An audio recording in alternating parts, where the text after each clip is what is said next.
Okay.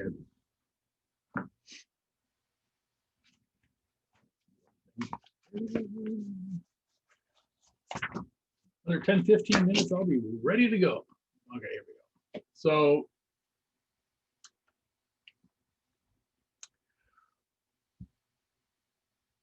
okay, so itemized deductions, what we're going to talk about today, deductible taxes. One of the things, and by the way, these are things that are allowed to be deducted because the idea is that there are people that pay, even though they have this, their income, that there are people that pay more for other things than most people. So that they have additional expenses that most people, other people don't have. So that's why we're talking about these deductions. And that if they're high enough, they say, okay, well, because you have these high deductions, you can pay less taxes, basically. Kind of goes on the ability to pay principle. You know, someone may have a high income, but if they have really high expenses, they won't be able to pay the taxes. Okay.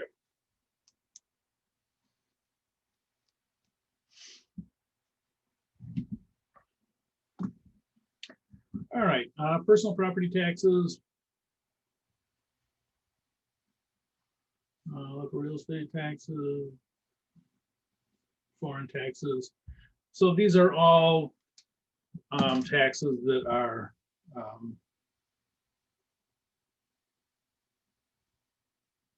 that you can actually claim. Oh, by the way, I got to take out one of these here. Well, I'll use it. Actually, it's what my think is pretty good here. Okay, state or local property taxes must be 3 deductible conditions. Personal based on the value. So it must be the personal, in other words, it's not owned by a business. Now, I got these new pens and they got some kind of a thing to keep from getting stabbing yourself. And it's annoying. Anyway, and it must be imposed on an annual basis. So personal, so it must be owned, you know, based on the value of the property on an annual basis. Okay, so let's see here. John's assessment on annual upkeep assessment on by his town based on the value of his house. The assessment is $420. How much can John deduct? Okay, it's based on the value of the property. Done on an annual basis. He owns the house. So John can deduct $420. Jerry's assessment annual neighborhood upkeep assessment on his town by his town of $500 per household. How much can he deduct? 0. It's not based on the value of the property. You know, it doesn't matter what you pay for the house, you get charged $500. So John's can because it's based on the value of the house. Jerry's can. And by the way, one of the things that this is maybe not the time to do it, but there is a difference between what they call fees and taxes. And taxes usually have some kind of a basis to them, whereas the fees generally don't. You know, the taxes will have some kind of a basis as to the adjustability of them, whereas fees generally don't. So small detail, but okay. Joint ownership. This is when 2 or more people own property. And this is fairly common, especially for businesses, people going to business for themselves, or you know, with a partner, or real estate. A lot of times, so people that will come together to buy a property. It could be that they buy it to fix it up, or you know, one person's a carpenter, one person's an electrician. They, you know, whatever it is. Joint ownership can be a problem because of the property taxes paid. Okay, joint owners of property are, I didn't write this very well.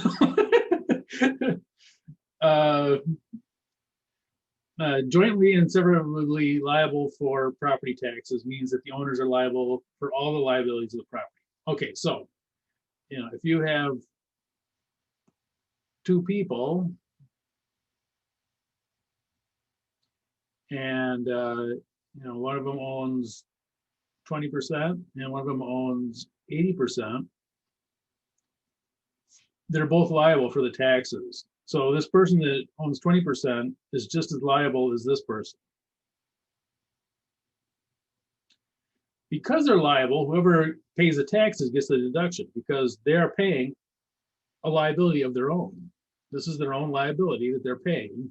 So, even if it's for 100% of the taxes, whoever pays it gets the deduction, or whatever portion they pay of it, they get to deduct.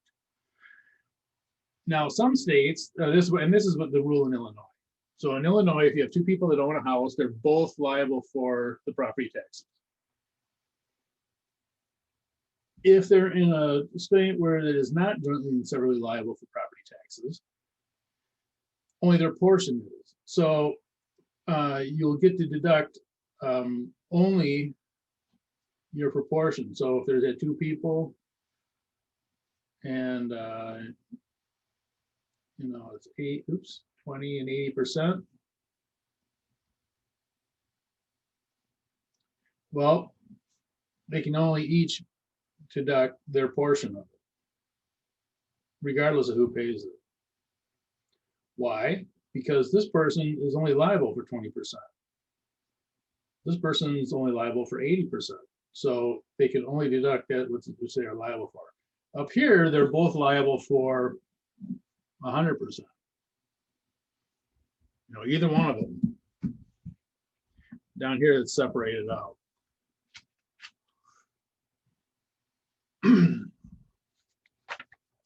Okay, so let's go to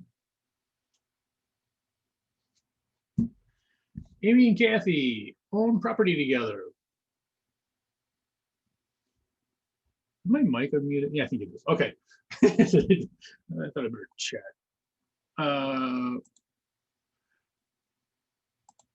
So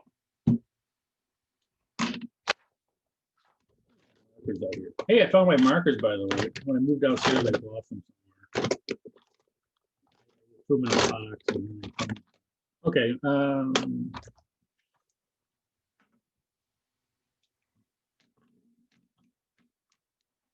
Okay, so we have Amy and Kathy.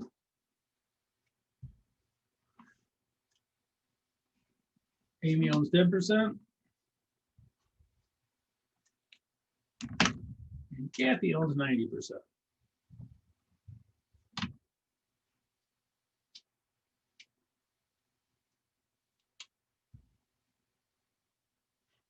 Amy pays the taxes, $5,000. The properties are jointly and severally liable for property taxes. How much tax do they pay each? Okay, well, Amy paid the entire amount, but remember, Amy is on the hook for the entire amount, right? If this is jointly and severally, that whoever owns the place is liable for the taxes. So whoever paid them. So in this case, Amy gets 5,000 because she paid the taxes. She was liable for 5,000. Kathy doesn't get anything. She didn't pay any.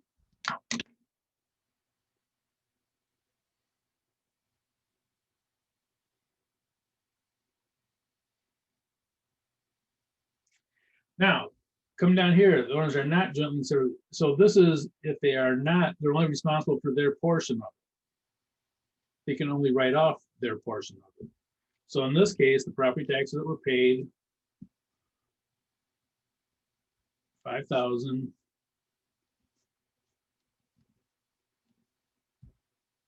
So Amy gets to write off 500.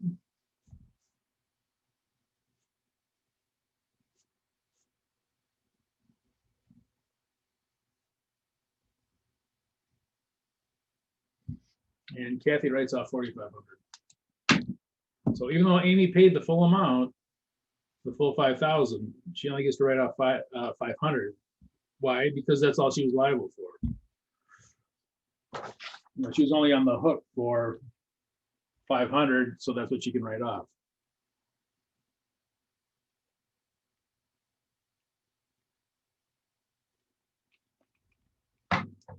Okay.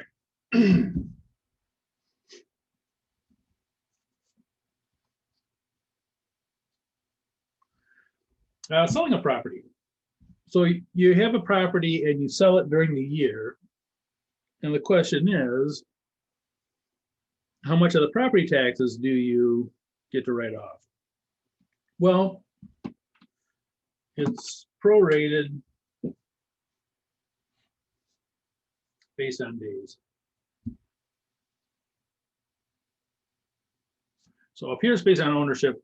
If you're selling it, it's gonna be based on days. Well, it could also be based on ownership too. If you two people owned it, they get prorated, they would get their portion of it for the year, and then also be, yeah. Let's not make it more complicated than it needs to be. Okay, so Tim sells a house to Janet on February 1st, 2019. The property taxes totaled $7,300, assuming a 365-day year. How much property tax can be claimed by Tim and Janet? Okay. Well, on the 1st of the year, Janet took over, so the house becomes hers on the 1st. So all of January would be for Tim's. So it looked like this. Let's do Tim first. Tim had it for 31 days. The 3 days are in January.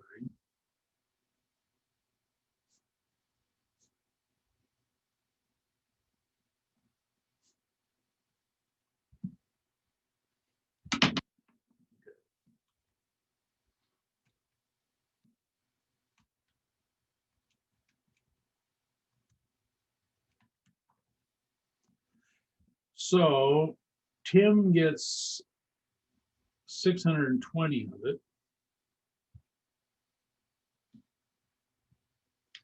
The rest of those, what's 365 minus January is 334.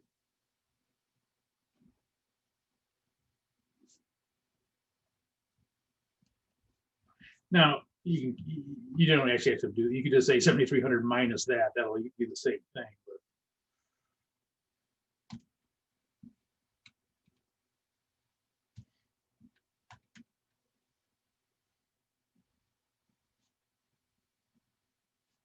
Not a bad idea when you're doing this, just to make sure that it should all come out to equal that. Yeah, okay, so Tim would take 620, and Janet would take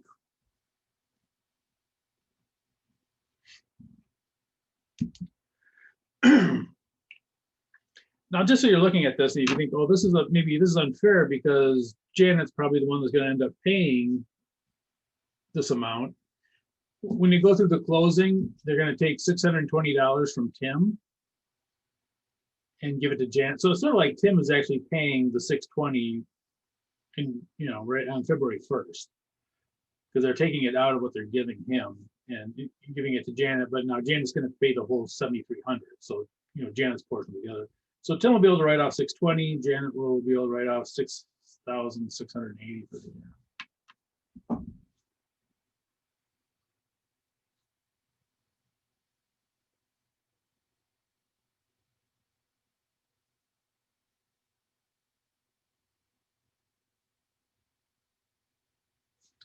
Okay. Coming down the page. Let's see. Before I didn't have enough markers. Now I have too many.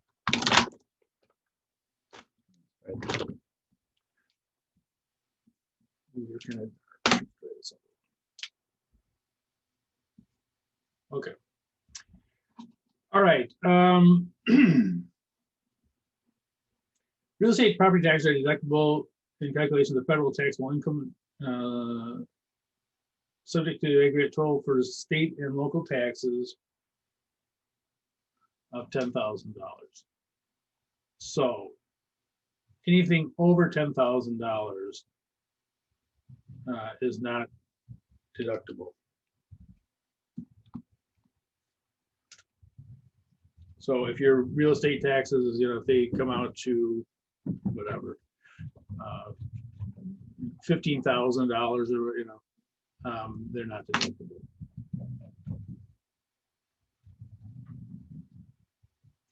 And this is another reason why people go to the standardized deduction more. In the past, they used to be able to write off quite a bit. Whereas now, if you do these limits, not only is the standard deduction higher, but you're also more limited as to what you can write off. So it's sort of like two things going against it. Okay. For most people, this is going to be personal real estate. And it's going to be an itemized deduction, Schedule A. If it was rental, if you're renting the place out, it's Schedule E for rental property, and business real estate. Schedule C is for businesses. I think Schedule C is corporations. It's other things than that, but Schedule C is the business one. So this is what I'm really looking at for most people that hear me doing. Okay. Page 3 is just kind of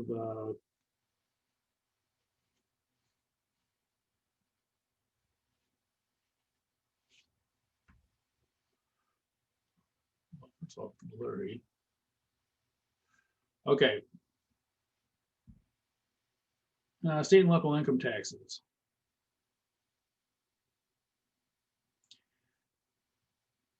If they itemize their deductions, if the state tax payments for deducted result of receiving a refund the following year, the tax refund must be included in taxable income in the year of receipt. Okay, this one is going to make sense if you think about it. We know that there's how much they pay in and how much they, what their tax bill actually is. So it's sort of like saying this. If you wrote off your withholding, let's say your withholding was $6,000, but your taxes payable was, say, $5,200. So you got a refund of $800. Okay, so here's what I'm saying. If you use that $6,000 as your taxes, so if you wrote off $6,000 for your taxes, saying, look, they withheld $6,000 from my paychecks, so this is, I'm writing off for my taxes. When you get this refund, because your taxes are only $5,200, you have to pick that up as income. Because you wrote off $6,000, but you really only had to pay $5,200. So this will be income to you because you wrote it off when you really didn't need to. It could be a timing thing, you didn't have it, whatever. But the idea is that if you wrote off the higher amount, this refund is, you pick that up as income the following year. So if this was for 2019, in 2020, you get this refund, you're going to pick it up. Now, that's only if you itemize. So this is for itemized deduction.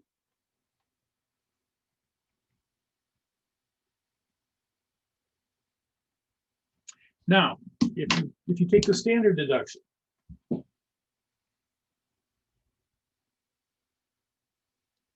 so for instance, this last year I took the standardized deduction, not itemized. You cannot deduct the state income taxes.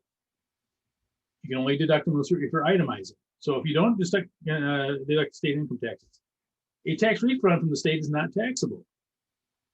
Why? You didn't get any benefit from it. You didn't say that that there was this amount that you overpaid. It's simply the state giving you back your money. It's no different than putting it in the bank and taking the money out. So the tax refund of the state is not taxable if it was a standard deduction. All right, so standard deduction, you get the refund back, it's not taxable. It's simply the state handing you back money that you already it belonged to you. It's sort of like putting money in the bank. And you didn't receive any benefit from the expense of paying them to the state sales. You didn't receive the benefit of, say, $6,000. Okay.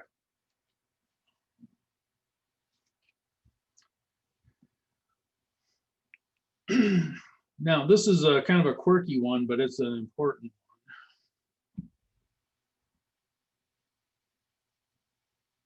one. I know what I'm still missing. I'm missing my green highlighter. Green highlight. Okay, well, fine. I won't use my green highlighter. Taxpayer will be able to select itemized deduction amount of either state or local income taxes or state and local sales taxes. You cannot do both. So it's one or the other. There are some states that they do not charge state and local income taxes. I think Alaska pays people to live there, but you know, so state and local income taxes, you either use that or down here the general sales taxes. So whatever you paid on your groceries or purchases or whatever, you can write that off. Now you can't use both those. So obviously you pick whichever one's higher if you're going to itemize. You know, if this is higher, you pick that one. If that's higher, you know, whichever is higher. So for instance, if this was 8,200 and this was 3,800, well, you go with, you know, you write off the higher of the two.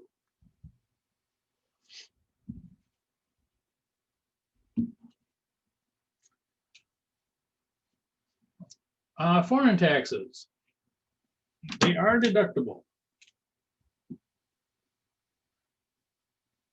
So if you pay taxes to a foreign government, you can deduct those on your taxes.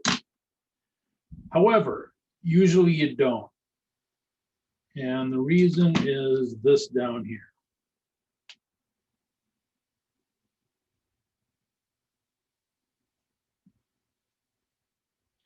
You can actually take a credit for it.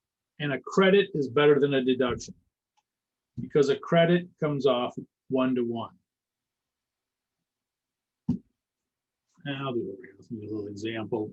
I should put an example for that. Example, pay $4,000 in foreign taxes.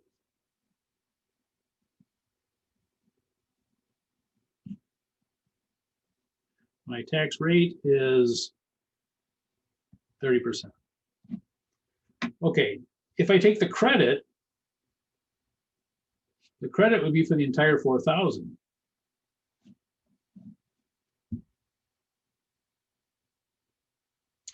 If I use the deduction, it's going to be 4,000. That's going to reduce my taxes, my taxable income, but it's only going to reduce it by 30%. So this would be 1,200. So taking it as a deduction, you can do this, but why would you? You know, so usually this is the one you're going to do is take the credit because it's 1-to-1. I paid $4,000 to Canada or whoever. I can take $4,000 off of my taxes payable. Or I can put it in my itemized deduction and it'll give me a $1,200 benefit. But like I say, why would you do that? You can do this, but you would not want to. Okay. This I thought was kind of interesting. This is in the book. This is source documents. One of the things about itemized deductions is that you have to get, you don't want to be, if you're doing taxes for somebody, you have to do a minimum amount of background checking to make sure what they're telling you is true. So if they say, I paid $10,000 to Canada in taxes, you have to get some kind of a documentation on that. And for all of these, you know, you're going to want to get that documentation. And if, you know, when you guys become a CPA, you know, some of you are going to become CPAs, you must you have a duty to the public.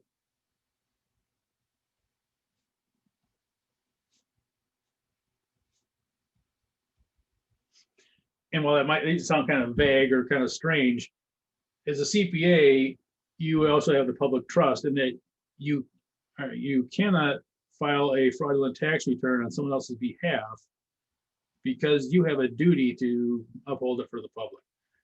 So if they come in with, with questionable documentation or whatever, or no documentation, you can actually lose your license if you don't do some kind of a diligence in seeing that what they bring in is appropriate. Okay. Deductible interest.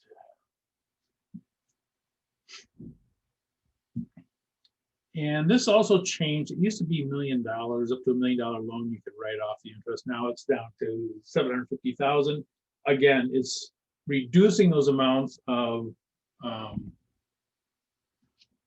that you can write off while increasing that standard deduction. So this forces more people into using the standard deduction. Okay, this will run the same way. Okay, so they can exceed 750,000, and this is per person.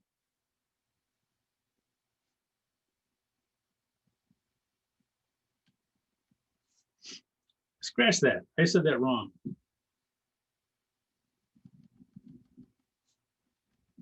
It's not per person. It's per tax per tax filing.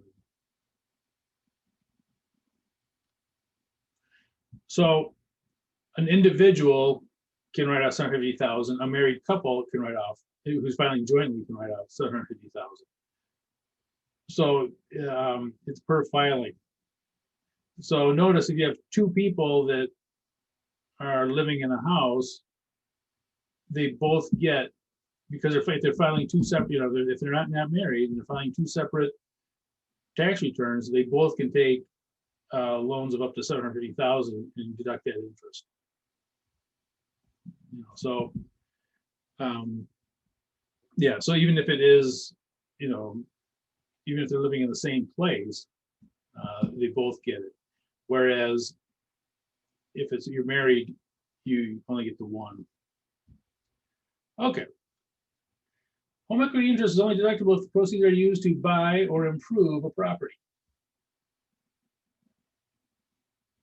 Oh, I missed something here. I missed something up here. You can deduct interest on a principal residence and a second residence.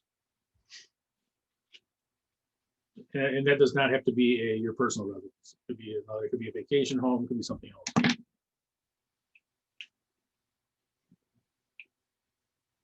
So you can have up to two residents.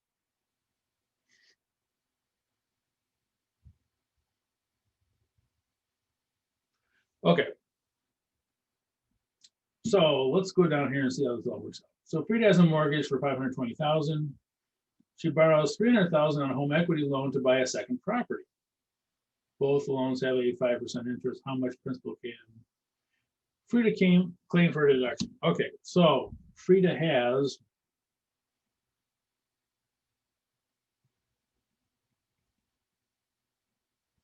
her mortgage is $520,000. Her home equity loan is $300,000.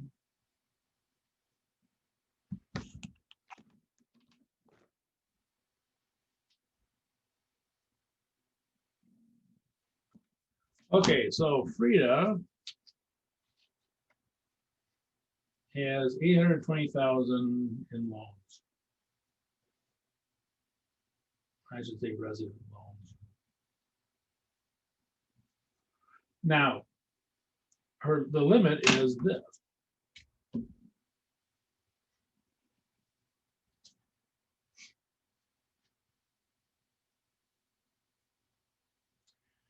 Okay, so so let me think how to do this. I know how to do it.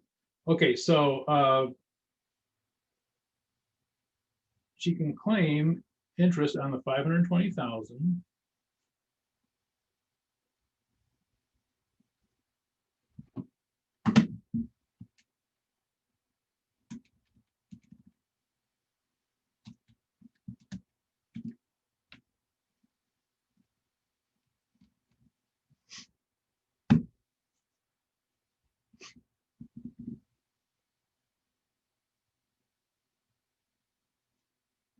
Coming down to here, well, the question is, well, she can't take all 300,000, so how much can she take? Right, it's too much. So she can take the $750,000 limit minus 520,000.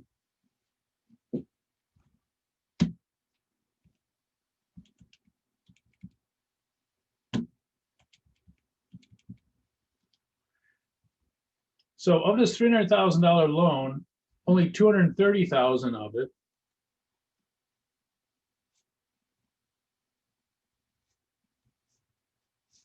can she use as a, because that was that's the limit on the borrowing, 750,000.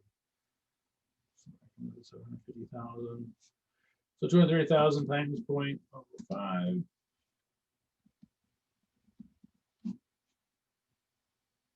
What is that? 37,500.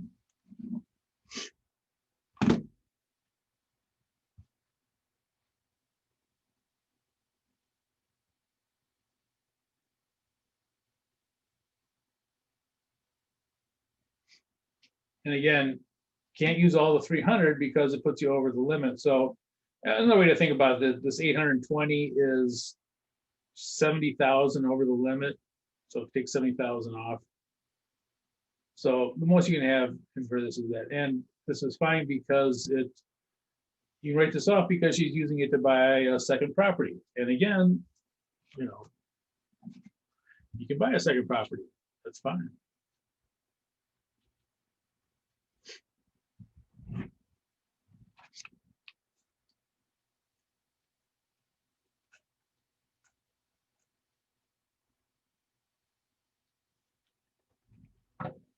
All right. Coming down here, Frida has a mortgage. She borrows 300,000 and I get to buy a boat.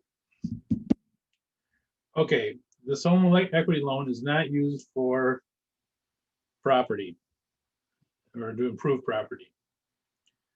So how much can she deduct?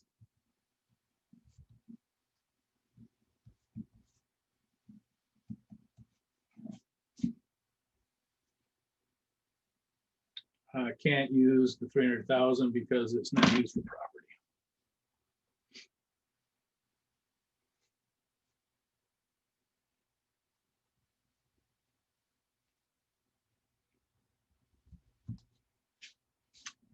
Okay. Taxpayer borrows money to finance. So if you borrow money to purchase an investment, that interest is deductible up to the income.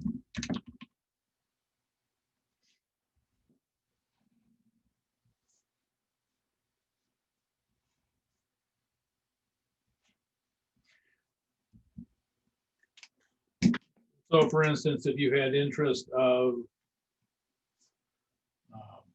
picking numbers up here, $1,100, and you had investment income of $400, the most you could write off is $400. The other 700 would get carried over. Oops, not 7,700. Be carried over to the next year, or until you sell it. So you can keep going into the, I think it's 5 years. I didn't look at one up. But you can carry it over. So the $700 you can keep carrying into the next year. And, you know, you might have more income in the next year, so that then you can match that up with that income, reduce your taxes. So the interest is more than the income. You can write off up to the income, and then the rest of that goes over into the next year. And if you have more investment income the next year, you know, they can offset that.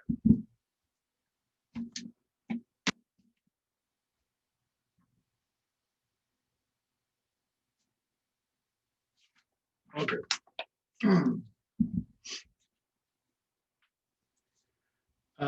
This one, I might do an example of this next week. This one can be these charity contributions. You generally run into these problems when you have, you can run into any time, but a lot of times if you have big donors, people that have a lot of money, they may not have a lot of money coming in, but they have a lot of money, you know, saved up, that you can run into these kind of these problems. And basically there's two different types of charities.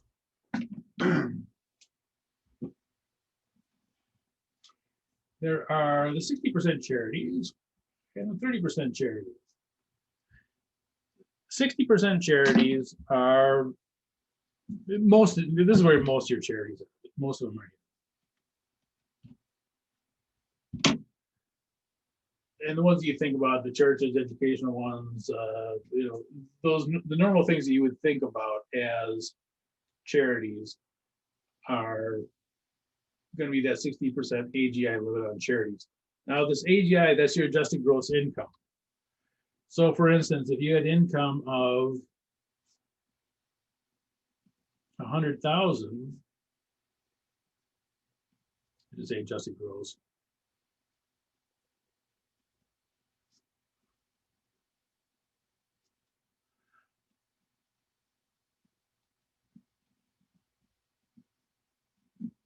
That would mean there's going to be a limit of 60,000 that you could donate. Now, I know what you're thinking. Well, you know, who does that? You know, who donates 60% of their income? Well, there are people that do. Especially some, and another thing I got to tell you about wealthy people is that wealthy people, a lot of times their income comes from other things than you know, their adjusted gross income. So it is very possible that while they may be very wealthy, their adjusted gross income is not that high. Right.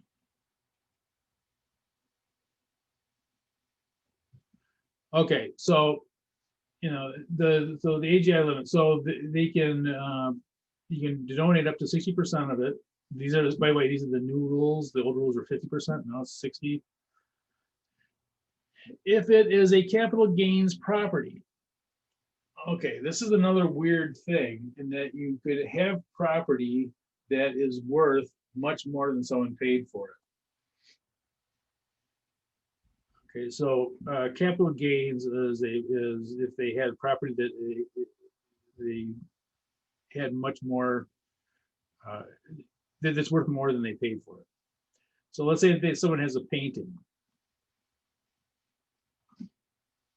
and the painting it cost $100,000,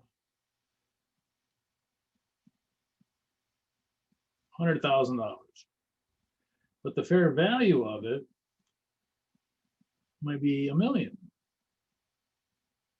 So it increased in value. Well, when they donate it,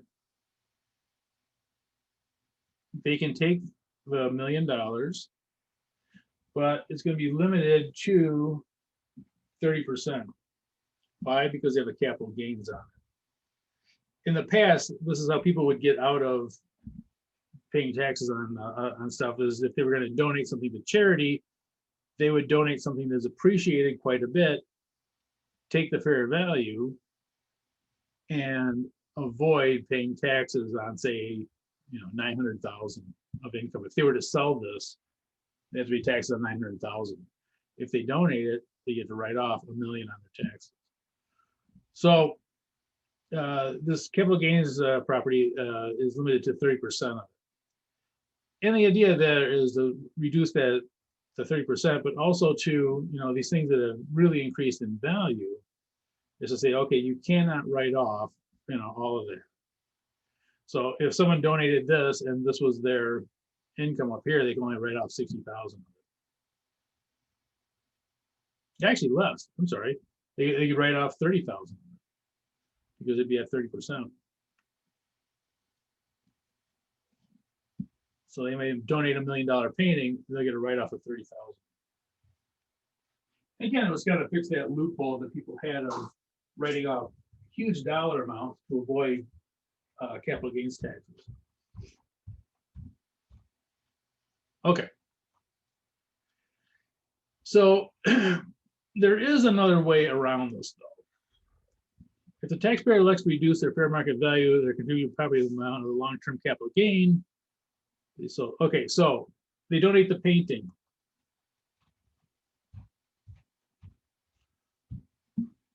Instead of saying that it's worth $1 million, they could say it's worth 100,000, which is their basis. And the basis is just what they paid for it. In this case, so they have this painting. It's worth $1 million, but they could donate it at 100,000, and at that point they can ignore this 30% and use the 60%. So if they change this to 100,000, instead of only writing off 30,000, they can now write off 60,000. And the other 40,000 will go into the next year. So it's kind of a weird thing here, but and again, a lot of times you'll running into things like this, especially when they donate property, they can get pretty tricky. Okay, the 30% charities. And these are charities that, for whatever reason, have been kind of knocked down to the second tier here. War veterans organizations, probably because there's a billion of those. The fraternal orders, that's like for Shriners and all that kind of stuff. Cemetery companies and non-operating private foundations. Okay, some of these you kind of see that, like for instance, the fraternal orders is like for the Rotary Club and all that kind of stuff. Well, a lot of times they pay dues into there, but they are the ones that benefit from it to some extent. Same with cemetery companies. You donate to a cemetery company, well, you probably have loved ones there or whatever for upkeep and whatever. And so really, while you are donating it, it's to a charity. The charity really benefits a lot of times the people who are actually donating. And non-operating private foundations, these are foundations that actually don't do any of the work. You can donate to them, and then they will take the money and donate it someplace else. But a lot of times they are not actually the company that or the charity that's actually spending the money. They'll give the money to someone else, probably one of these 60 percent ones up here. And there's a 20% limitation for donations for that. So you give a painting to the Rotary Club. If it's capital gains, probably you only get 20%. You can only go up to 20% right off.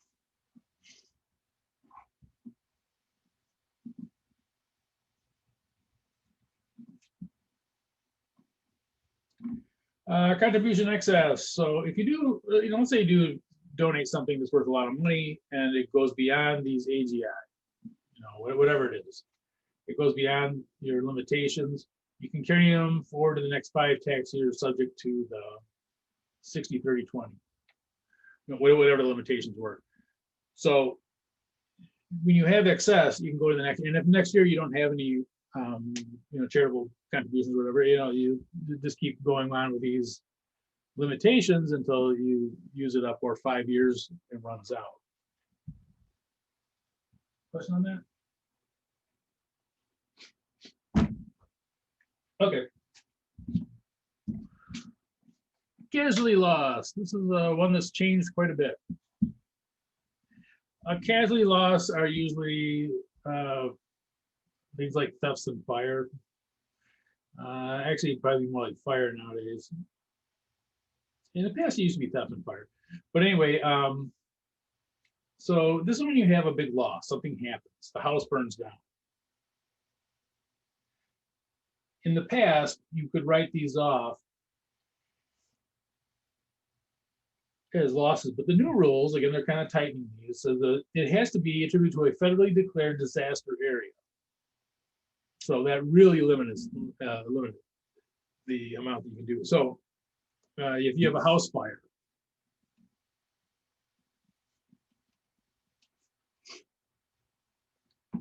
if it's just a plain old house fire, nothing you can do with it. If it's a house fire caused by a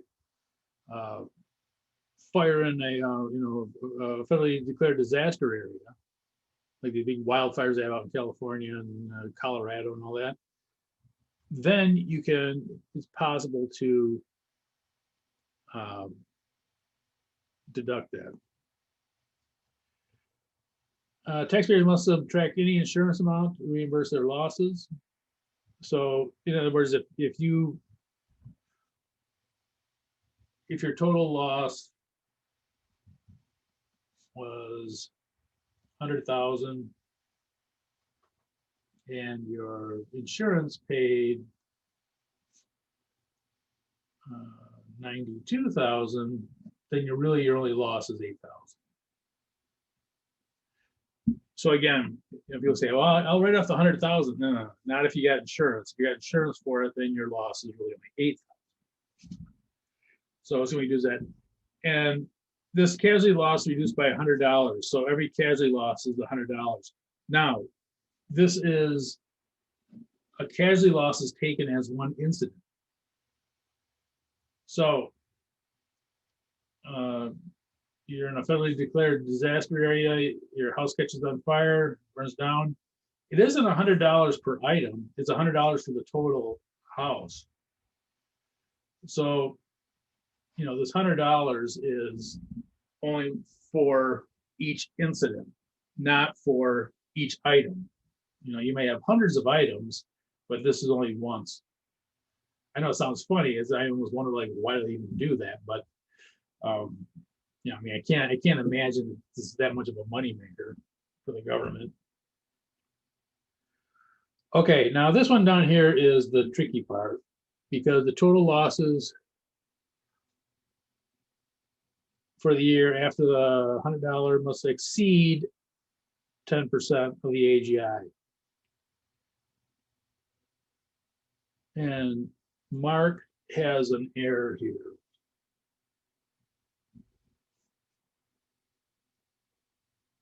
No, he doesn't.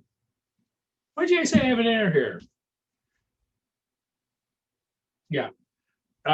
Most taxpayers did not benefit from the casualty losses until the loss of substantial. It's sort of like for the medical. I was thinking this is medical. So this is 10% is it has to be more than that. So this $8,000 is also subject to $100 plus whatever the 10% of their AGI.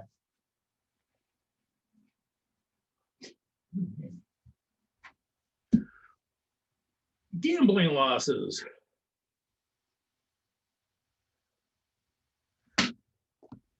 Gambling losses are deductible, but only to the extent of your gambling winnings.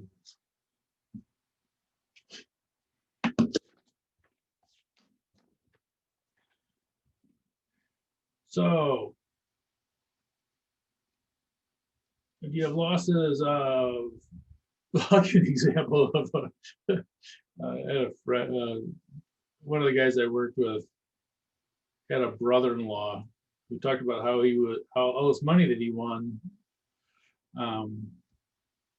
gambling. He said I think he said he won 20,000. So at the end of the year, my friend's doing their taxes, and he didn't even win 20,000. He lost 30. So anyway, the losses, the most you can write off is to the extent of the winnings. And usually that's not good. I mean, anytime your losses are more than your winnings is probably not you probably shouldn't be gambling.